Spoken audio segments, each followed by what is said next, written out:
Ce bruit bien connu des tisseurs rappelle une époque pas si lointaine. Ici, à la maison du textile de Fresnoy-le-Grand, plus de 30 personnes travaillaient d'arrache-pied dans un bruit assourdissant.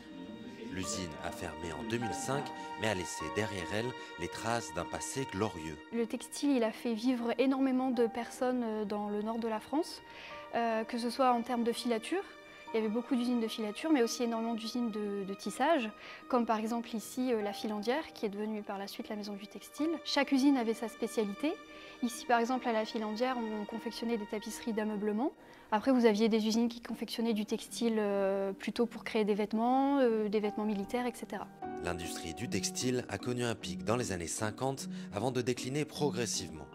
Résultat d'une baisse de la demande, d'un manque de formation, mais aussi de la désindustrialisation dévastatrice des années 80 et 90. Comme beaucoup de l'industrie textile, c'est malheureusement beaucoup parti à travers le monde et on a perdu ce savoir-faire.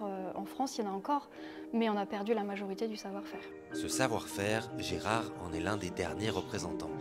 Ses mains expertes ont vu passer 43 ans de fil et de tapisserie. J'ai rentré à 14 ans, hein, en 64, et j'ai travaillé jusqu'en 2005. Et après, l'atelier l'a fermé. Donc j'ai appris le métier sur le tas, comme on dit, quoi, avec des anciens, quoi. J'appuie sur la marche. Il y a des fils qui se soulèvent, vous voyez. Là, j'ai utilisé une carte. Donc il y a une couleur à passer, et pour savoir la couleur que je dois passer, ici il y a des pantins avec les numéros et la couleur. Si on regarde ici, on voit le numéro 11. Donc sur mon plan de travail, je vais passer tous les numéros 11, voilà, comme ceci. 11, 11, voilà. Déjà j'ai passé mes couleurs, on va prendre une autre carte, alors je laisse aller, je rappuie, et voilà, numéro 12, voilà. Alors, je passe au numéro 12, partout où les fils se sont soulevés. Et là, je vais donner avec le bâton et le peigne pour tasser la matière. Vous voyez? Mon dessin est programmé sur les cartes perforées. Moi, je suis le programme. Si on me demande de mettre du rouge, je mets du rouge. C'est le dessin qu'ils vont me commander, les cartes perforées.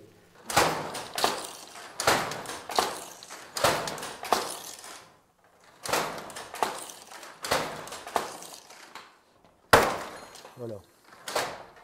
Voilà. On a fait les navettes, on a fait les espoulins, on appelle ça, j'ai fait une course. Pour faire 1 cm, il faudra faire 11 fois ça. 11 courses, on aura fait 1 cm. Quand vous avez fait ça pendant 9 heures, vous êtes fatigué. Hein. Ah, oui, oui. Aussi bien, il faut être en forme. Hein. Que vous arrivez là où vous n'êtes pas bien, vous êtes un peu malade, la journée elle est gâchée. Il faut être toujours en forme là-dessus. Moi, ça m'a toujours passionné de tisser à bras. J'ai toujours aimé faire ça, parce qu'aujourd'hui, je faisais une licorne, le lendemain, je faisais des fauteuils, des canapés, des chaises, c'était varié. Et comme je connaissais tous les dessins, j'aimais faire ça. Pourtant, c'est un métier difficile. La licorne, 2 personnes, il faut compter 200 heures. 200 heures, ça représente à peu près 1 mois de travail, en 9 heures par jour, 9 heures. Et on faisait 50 heures par semaine, on travaillait tous les samedis. Et on fait entre 4 et 5 cm par jour, donc ça n'avance pas beaucoup, quoi. Le processus de production est très long, 2 à 4 ans pour fabriquer une tapisserie. Ici, à la Filandière, on fonctionnait avec la mécanique jacquard. Première étape, la mise en esquisse, à savoir le dessin de la tapisserie, suivi de la perforation des cartons. Explication. En fait, la perforation des cartons correspond à l'encodage du dessin, qui va permettre ensuite de pouvoir soulever les fils de chaîne en fonction des couleurs demandées. Cette machine, de ce côté-ci, il y avait 2 ou 3 tisseurs qui étaient assis sur un banc et qui tiraient les fils de tir, qu'on appelait les tireurs de lac. Donc quand ils tiraient, ça faisait baisser des aiguilles de l'autre côté de la machine. Donc on va y aller. Et donc de l'autre côté de la machine, nous avions un autre ouvrier qui appuyait sur une marche, qui tirait sur un manche, et ça faisait baisser une série d'aiguilles qui venaient perforer les cartons. Donc les cartons sont organisés sous forme de chaînes, ensuite en bottes, et ce sont ces bottes de carton qu'on utilise pour faire le tissage. Seulement après avoir réalisé toutes ces étapes, une fois que l'entièreté des cartons a été perforée, on va passer à l'atelier de tissage où le tisseur va commencer à tisser. Et une fois que la tapisserie est terminée, elle est contrôlée pour voir la qualité et si tout a été bien réalisé, s'il n'y a pas de défaut, et ensuite elle pourra être commercialisée. Les visiteurs de passage au musée ont été particulièrement marqués par l'expertise de Gérard, venu spécialement pour leur faire une démonstration. J'ai vu quand même la richesse quelque part du savoir-faire de notamment de la personne qui nous a fait la démonstration, qui a travaillé plus de 40 ans sur un métier à tisser.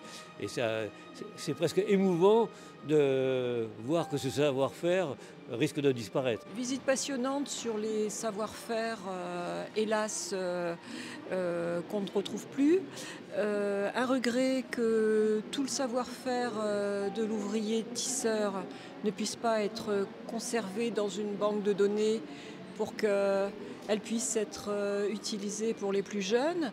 Depuis quelques années, les industriels qui s'installent dans la région valorisent le savoir-faire local au service des grandes maisons de couture.